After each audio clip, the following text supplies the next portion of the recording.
Don't touch it. Yeah. So, somewhat different than usual, and somewhat in the Star Wars universe. In fact, pieces of it are back in the Old Republic universe, and we'll talk about how that goes. But we brought in Ori this week to talk about some awesome real life crafting that he's been doing and the Rebel Legion and how that fits into some of the things that he's got going on. Hmm. We saw some pictures as he finished up some of the designs and some of the things that he was building to become part of the Rebel Legion that were posted in our forums and posted on his website, thehousejedi.com, that I just found fascinating. And Seema, I know you did as well. Yeah, absolutely. So we wanted to bring him on and talk about that a little bit. I'll even show on the video stream here and on the YouTube video a couple pictures of some of the things that he did to build his costume and build his lightsaber, and that's what we wanted to talk about. So Ori, thanks for coming on. I think one of the places I Thanks for having me. did wanted to kick it off was the lightsaber. So why don't you tell us That's what the you, best part. yeah, what you did to build that and all the work that went into that, just because that was fascinating. Well, most of it was purchased pre-made. I didn't do any of the electronics on this one. When I started building the costume, I was on a time crunch. I wanted to have it all done by May 4th, so that only gave me a few months. And this is my first real major costume job, so I cut some corners by buying things. But in this case, I bought a pre-assembled lightsaber from a company called Ultra Sabers, and then bought a bunch of parts, disassembled what I could, and then mixed some things, and then painted it all to give it the look that I was going for, um, with that copper aged look that you're not going to find that in a pre-made saber. Yeah, that aging process to to create that final finish, I think was pretty amazing. So I've got a picture of it up now. Is it so? What did you do to create that final finish and that aged ancient look? Well, when this one initially got to me, anything that you see on there that's copper was just a brushed aluminum. So I had to put a heavy duty primer down that would sort of etch into the aluminum so I could paint on a paint that actually has copper in it, and then you use an acid wash to corrode it. So all those spots you see on there that have that verdigris look, that's actually rusted copper flecks in the paint. Wow, So the rust is real. And it'll continue to age over time as long as I don't seal it. The look of it will get better. interesting. And That's awesome. now I know, and you said you bought some components to put together with it. There's a couple of the key electronic components are the emitter and the soundboard, correct? Yep. And just about all sabers, you're going to have a little LED pod at one end that'll have anywhere from one to four LEDs.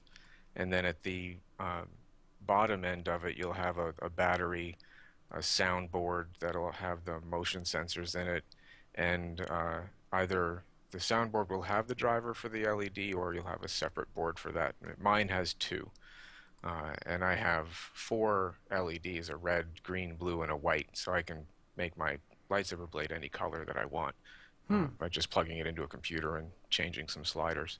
Oh, that's interesting. And now you then the blade. What is it? I haven't held one of the blades. Is the blade Lexan or some sort of hardened plastic or what's? It's a polycarbonate tube. Okay. Some custom sabers will have an LED strip in them that'll give the effect of the blade expanding. But if you use them for sparring, they break easy. I have two other lightsabers that I've destroyed because you hit them together too hard, the LED strip breaks. Right. Right. Okay. Mine is just a hollow tube.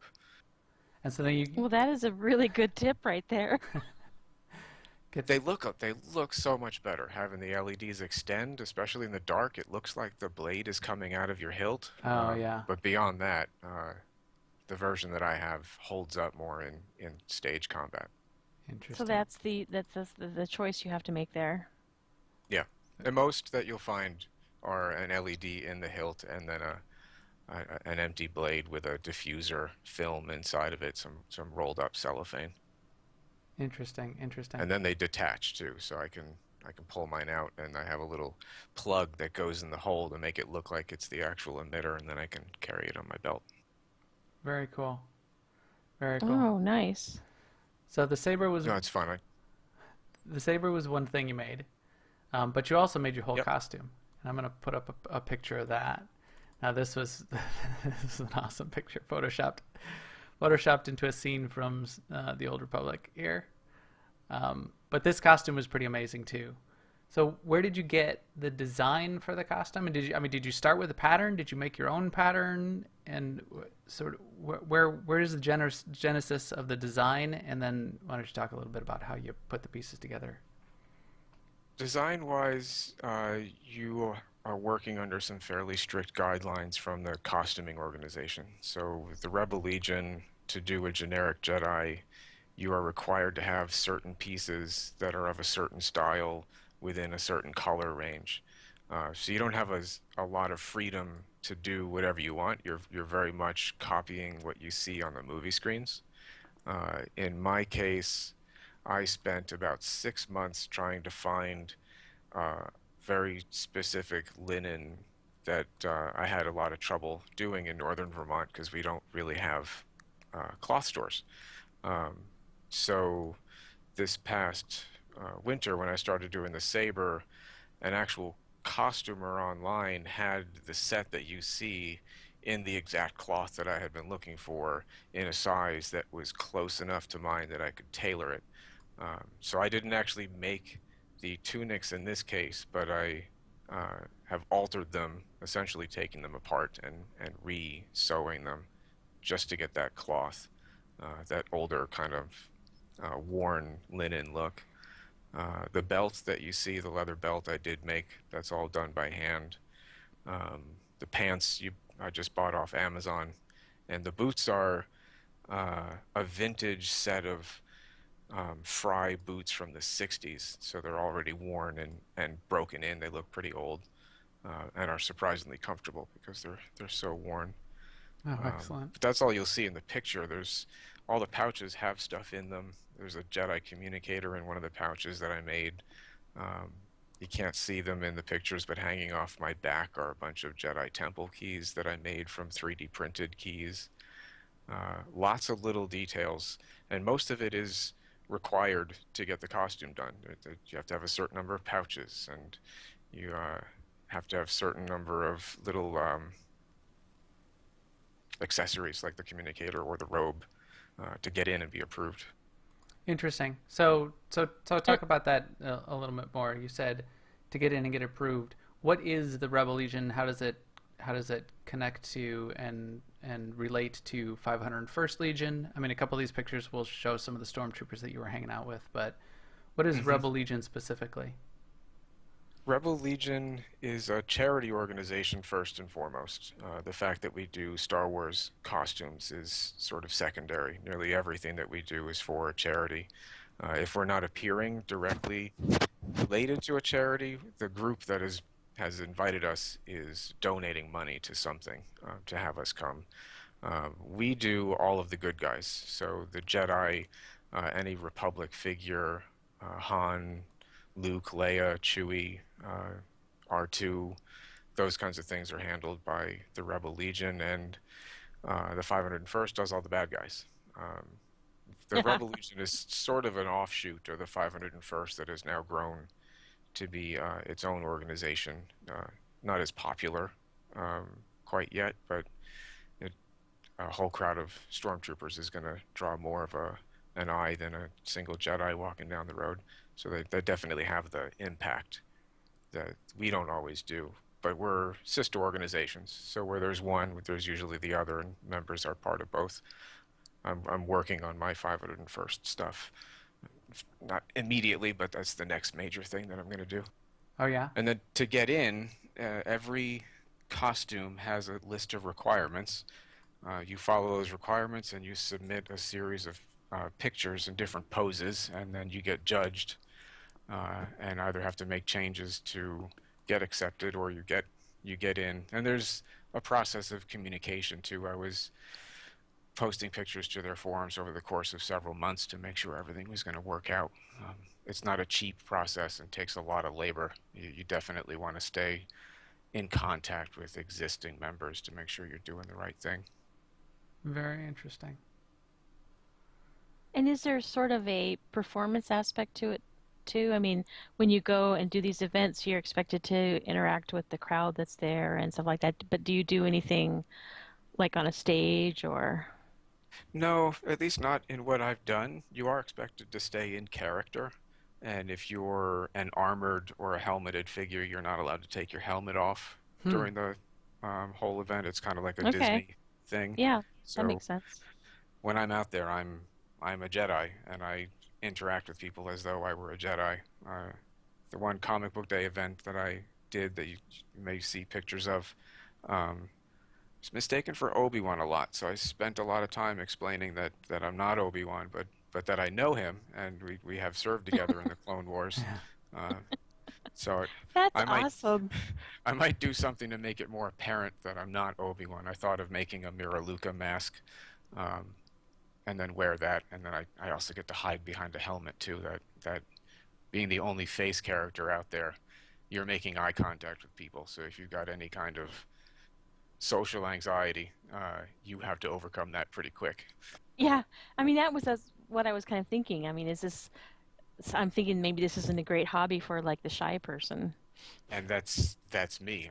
I am the introvert, shy guy that sits in the corner and doesn't say anything. Uh, but it's different when you've got a costume on because I'm no longer me. It was very easy to get into the part, and everyone loves it. Every single person that came through was very excited. Kids were adorable.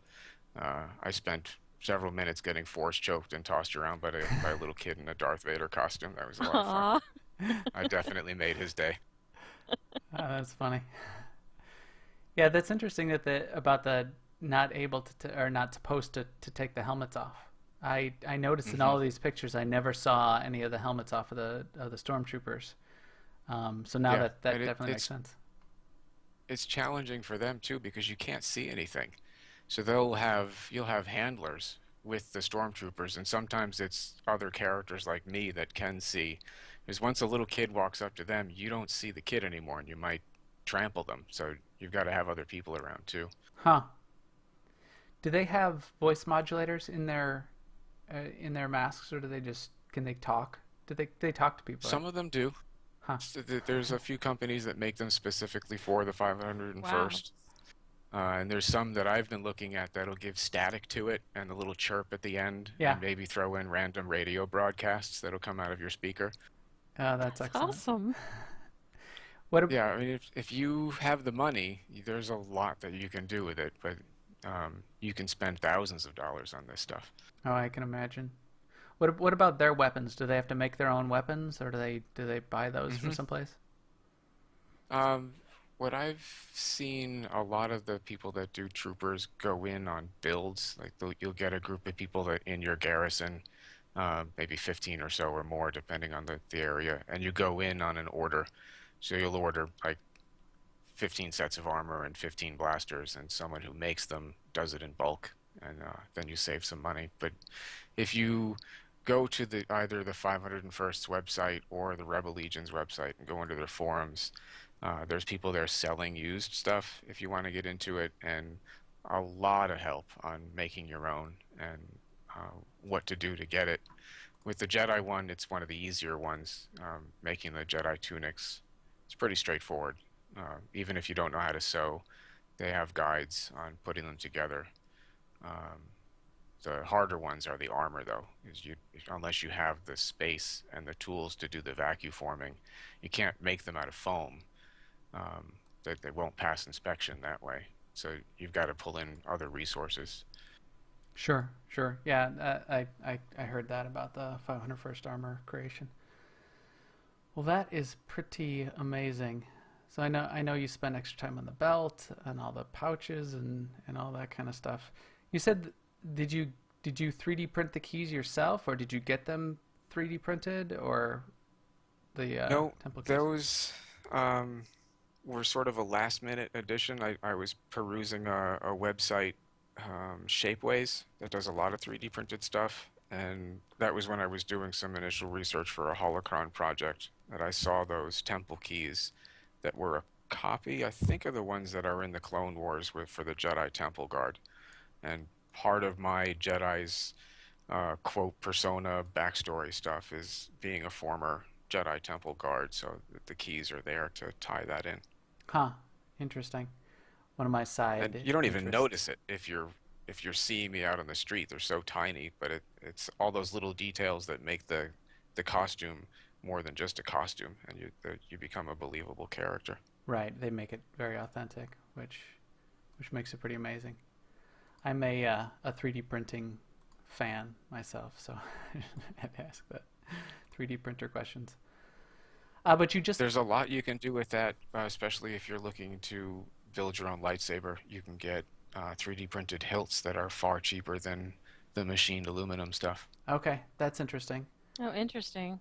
I think it would probably depend on uh, the quality of the hilt that you would get would depend on the type of 3D printer you have access to. A straight up MakerBot consumer end model of 3D printer, the quality of parts that comes out of it isn't that high yet.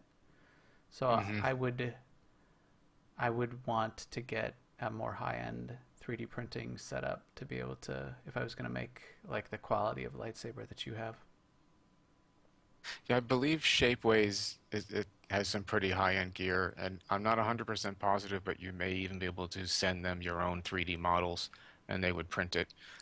The keys that I have worked out really well with the layering that you get from the printing, made it very easy to make the shaft of the key look like wood because it has a grainy appearance to it, and then I could sand down the metallic parts. So when you're holding them, as long as you don't click it on something, it looks like a metal and wood key.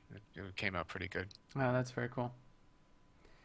But you just mentioned there in passing one of the other projects that you were looking at. I think if anyone's interested to check out your website, you got some pictures of this stuff as it was created and pictures of the comic book day event. But you mentioned a couple other projects. Tell me about that holocron project because that sounded fascinating Yeah, to me too. it's one of my grand plans that could be pretty simple, and depending on what I do, could be very expensive.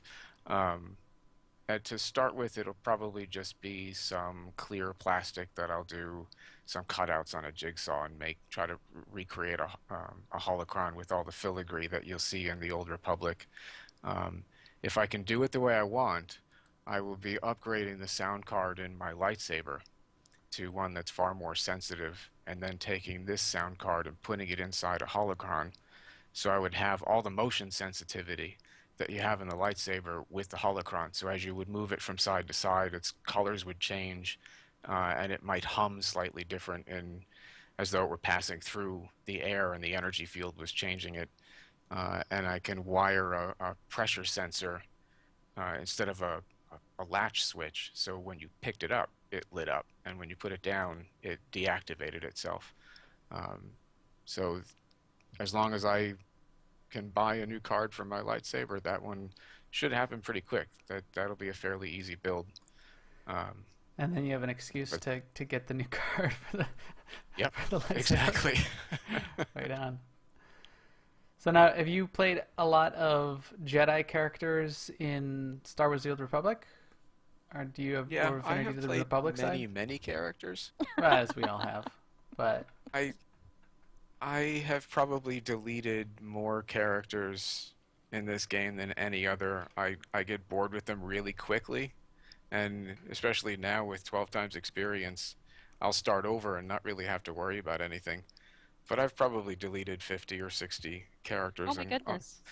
yeah, if they don't make it past 45, they're fair game to be deleted. Um, and this was too. Remember, before they put in the character design changer to change your appearance, you were stuck, and I yeah, would get Yeah. bored with my hair color, and I would have to start a whole new character. Oh of my course. goodness. Yeah, Of and course. I mean, I get bored looks with are them really easy. everything. They are. Oh, That's that's why funny. I have a lightsaber that I can change the blade color, because otherwise I would have to keep buying lightsabers because I would get bored with the color. That's awesome. Excellent. What do you think, Seema? Are you gonna do a Jedi costume to wear around? Well, I think the most, I don't know if I would say most important, but what one of the big things I learned from this is that just how much help and guidance you can get from the Rebel Legion or the 501st if you do embark on this, sort of quest of making um, an authentic Jedi outfit, or the troop, not the trooper, but the stormtrooper armor. Hmm. Yeah, I would say if you're interested in it all, to check it out. And you have the advantage too, Seema, being in the New England garrison. You're in the same organization that I'm in, and everyone that I've met so far has been super helpful. Oh, that's cool. The New England garrison of the Rebel Legion. That just sounds so funny to me. But But yeah. it's the New England garrison of the 501st, and the Oh, Rebel oh, Legion base is the Alderaan base. oh. Ah, Okay. See, Alderaan, that sounds okay to me. Yeah, yeah. New England is Alderaan.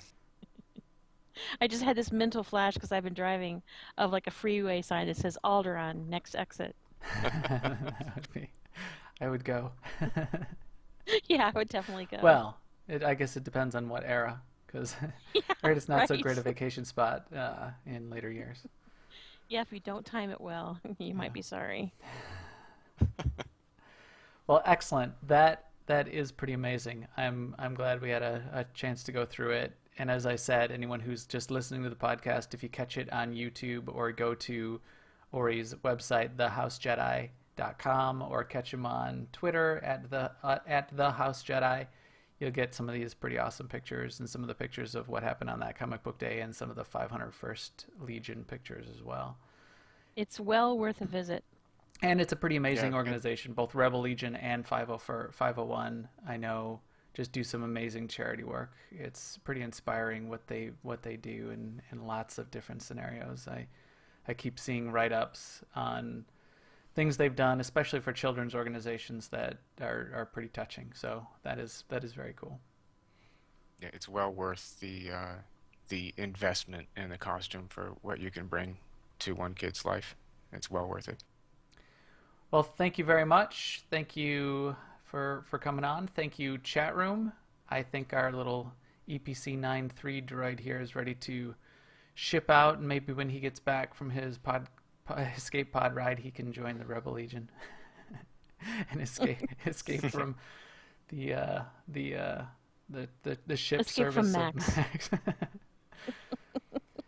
So thanks everyone for joining us on the download, on YouTube, the live stream, and the chat room. We will be streaming again next Monday night at twitch.tv/New Overlords around 10:30 p.m. Central, as usual. Please follow us at Max the Gray and at AIESEMA and at The House Jedi. And find us on Jedi Covenant and ask us for a guild invite. We would love to have you. And we will talk to you soon. Later, everyone. Good night.